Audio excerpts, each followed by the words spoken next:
La Corte Suprema decidió otorgar acceso parcial a la Fiscalía Centro Norte a los correos electrónicos del Ministerio de Salud en el marco de la indagatoria por presuntas deficiencias en la forma de contabilizar el número de personas fallecidas durante la pandemia. Para profundizar en los alcances de esta resolución nos acompaña el diputado del Partido Socialista y expresidente del Colegio Médico, Juan Luis Castro. Diputado Castro, bienvenido a Canal 24 Horas. ¿Cómo le va? Buenas tardes. Muy buenas tardes, Andrés. Gusto saludarle. Lo primero, diputado, ¿qué le parece la decisión hoy día de la Corte Suprema? Yo creo que es una decisión correcta porque nadie puede estar sobre la justicia. Y aquí sucedió algo inédito, que es que hasta el propio presidente de la República concurrió para impedir que se incautaran esos servidores, esos correos electrónicos, que a todas luces, algo que no era seguridad nacional, obviamente a esta altura, se estaba no diciendo, no comunicando a la opinión pública. Y ahora hemos sabido que a raíz de todos los testimonios que han surgido en los últimos días, claramente en el manejo de la información respecto a casos ya fallecidos, había un grado de manipulación o freno para no dar la verdadera magnitud de esos casos.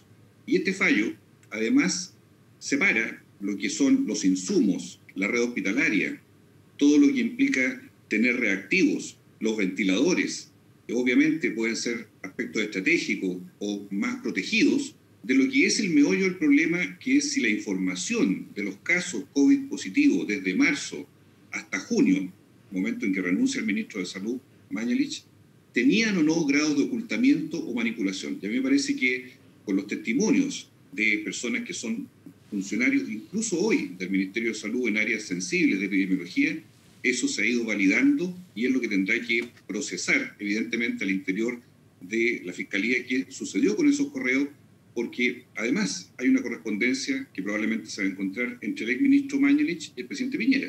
O sea, no es todo el Ministerio de Salud para abajo, sino que también con el presidente que manejaba y maneja en gran medida todavía el control de cada decisión que se toma desde la moneda con respecto a la cuarentena o las etapas del desconfinamiento. Diputado, las excepciones que usted mencionaba, por ejemplo, respecto a la adquisición de implementos, la destinación de efectivos y recursos militares, ¿usted coincide con la Corte Suprema que eso se trata así de asuntos de seguridad nacional? Mire, la verdad yo no soy abogado, pero uno diría, el que nada hace, nada teme. Si todo se hizo como se dijo, vale decir, se hicieron compras estratégicas en los momentos adecuados para evitar que hubiera falta de ventiladores, cosa que se logró, se reconoce.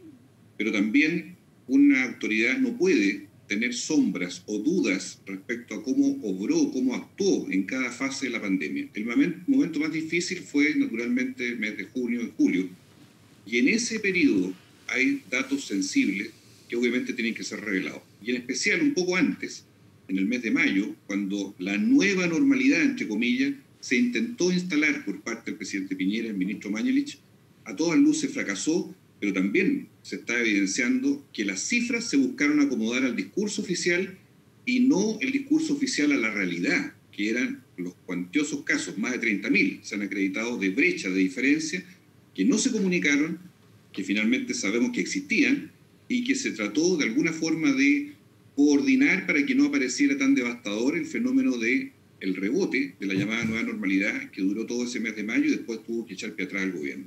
Justamente, diputado, en esta misma conversación, en este mismo tema, hemos conocido durante las últimas semanas declaraciones, por ejemplo, de la ex jefa de epidemiología, Joana Acevedo, perdón. También conocimos declaraciones de la, si no me equivoco, el cargo era jefa de la unidad de enfermedades transmisibles del Ministerio de Salud, Andrea Albagli. A ver, la primera que yo mencionaba en torno a que derechamente aquí había un conteo paralelo, y Andrea Albagli, que hace una cuestión un poquito más dura, que es la manipulación, que se le pidió la manipulación de datos. ¿Cómo recoge usted esas informaciones ya en el marco de la investigación del Ministerio Público dentro de los correos que ya se va a permitir indagar? O sea, hay varias fases en este proceso. A fines de abril, específicamente Joana Acevedo, que era la jefa del Departamento de Epidemiología, o sea, tenía un rol muy relevante, ella recolectaba toda la información de los hospitales, consultorios, Ceremis, para entregársela en un reporte diario al ministro a través de su jefe de gabinete.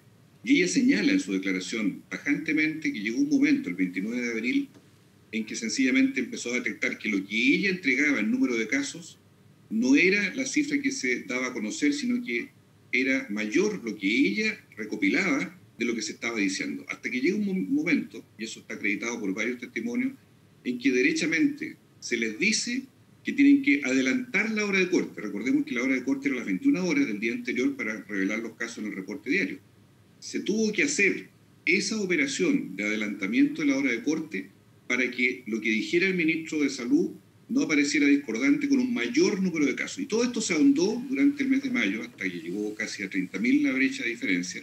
Pero también ahí interviene el segundo piso de la moneda, donde hay personajes que entran a batallar y se establece que ellos recibían la información, la procesaban y finalmente le entregaban al ministro un reporte editado, por decirlo de alguna manera, de lo que se iba a decir al día siguiente. Esto perdura hasta fines de junio, cuando finalmente el sistema ya estandarizado, que se llama EPVigila, empezó a dar a conocer, una vez que cambió el ministro, cuál era la verdadera situación que ocurría en Chile, y sin el registro que no se sabía, dual, ¿verdad?, de fallecidos probables, que hasta el día 13 de junio se ignoraba por la ciudadanía y que lo venía haciendo el Ministerio de Salud en paralelo al registro habitual de casos fallecidos. Por lo tanto, aquí se han ido ya configurando un conjunto de realidades, de hechos, incluso hoy día con testimonios de gente, ya otras personas del Ministerio que señalaron que era poco ético, que presenciaron llamadas telefónicas de la subsecretaria de Salud en las cuales se ordenaba hacer esta manipulación de datos, hasta que llegó un punto en que algunos de ellos renunciaron, otros permanecieron, pero finalmente se mantuvo un sistema durante un largo periodo de tiempo a espaldas del conocimiento de la ciudadanía. Esto no puede quedar así, y a pesar de que la acusación constitucional en la Cámara fracasó ayer por falta de votos de la misma oposición, sin embargo yo tengo confianza en que el Ministerio Público va a seguir adelante para demostrar las responsabilidades, no políticas en este caso, pero sí penales, que puede haber existido durante toda esta configuración de hechos que dañan la fe pública, porque uno, ¿qué va a creer finalmente si los datos eran engañosos? ¿Con qué nos quedamos, en definitiva, si los reportes no eran ajustados a la realidad? Sí, justamente quería entrar en el tema de la acusación constitucional que fue rechazada el pasado martes en la Cámara de Diputados. A ver, la oposición tenía los votos, los tenía de sobra para haberla aprobado y que haya pasado al Senado. ¿Usted coincide con el expresidente de la Cámara de Diputados, Iván Flores, de la Democracia Cristiana, quien dijo que algunos parlamentarios aquí le temblaron las cañuelas? Mire, partamos de algo más atrás. La acusación no partió de un consenso de toda la oposición, partió de un sector de la oposición. Partió mal a su juicio. En un momento en que, sí, y que no tenía en ese minuto una fuerza suficiente argumental. De hecho, el escrito tenía algunas debilidades. Nada se sabía de lo que ahora, en las últimas 2 semanas, sí estamos conociendo a través de la filtración de lo que ocurrió en los testimonios del Ministerio Público. Pero en la práctica tuvo debilidades, pero que se afirmó. Finalmente la acusación tomó fuerza y vuelo en las últimas 2 semanas, diría yo. Y ahí la verdad es muy difícil predecir por qué en conciencia, el respeto de que cada uno tenga su juicio. Pero me parece a mí que a todas luces, con los nuevos elementos que hoy día todos manejamos, era imposible no decir que había una responsabilidad política en este manejo de ocultación o de manipulación de información estratégica, como era la información de casos y la información de fallecidos. Y en ese sentido, yo no voy a denostar a ningún parlamentario, pero lamento que la oposición no tenga capacidad de unidad para enfrentar esto con más diálogo, pero sobre todo para darle la verdad a la ciudadanía cuando hay responsabilidades que debieron haberse reafirmado ayer y que seguramente el Senado habría tenido que juzgar finalmente. Pero me parece que esta zafada, por decirlo así, va a ser de corto alcance, porque confío en que la justicia, que va muy rápido en esto, pueda concluir esa responsabilidad. Y esto puede afectar también, son de otra índole, pero por ejemplo, otras acusaciones constitucionales, por ejemplo, la que viene en contra del ministro del Interior, Víctor Pérez. Ya lo han dicho de la misma Democracia Cristiana, otros partidos, que esa misma acusación, que insistimos en el punto, no tiene nada que ver con esto, tiene que ver con el orden público, tiene que ver con el paro de los camioneros. ¿Puede afectar esa misma acusación? Es mucho más delicada y grave la que viene, porque en el caso de Mañalich ya había renunciado, no tenía un efecto directo la destitución, solo la inhabilidad por 5 años, pero ahora se trata del jefe de gabinete, se trata de hechos de orden público, donde Carabineros claramente ha tenido problemas serios de protocolo, de conducta, con una desconfianza enorme a la ciudadanía por los hechos más bien violentos que han ocurrido. No es que yo avale la violencia, pero también la conducta de Carabineros ha sido desproporcionada, como en el caso del joven que cayó del río Mapocho, y además el director viene en una seguidilla de acontecimientos muy poco explicables sobre su control de tropas para poder hacer cumplir las normas que el propio Poder Ejecutivo le establece. Y eso es responsabilidad del ministro del Interior. O sea, esta es una acusación muy gravitante. Y por ende, yo espero que esa unidad de propósito se consolide en el desarrollo de la acusación y haya un criterio que sea consensual en el mundo de la oposición, que yo creo refleja de algún modo una opinión hoy día crítica respecto al rol que ha tenido, aunque sean 2 meses en su tarea, pero en un momento estrecho, difícil, y donde de pronto él aparece más bien como comentarista, como senador, de hechos que él debiera controlar directamente como la máxima autoridad civil que está sobre los Carabineros de Chile. Diputado Juan Luis Castro, le agradecemos esta conversación con Canal 24 Horas. Muy buenas tardes. Muchas gracias, Andrea. Hasta pronto.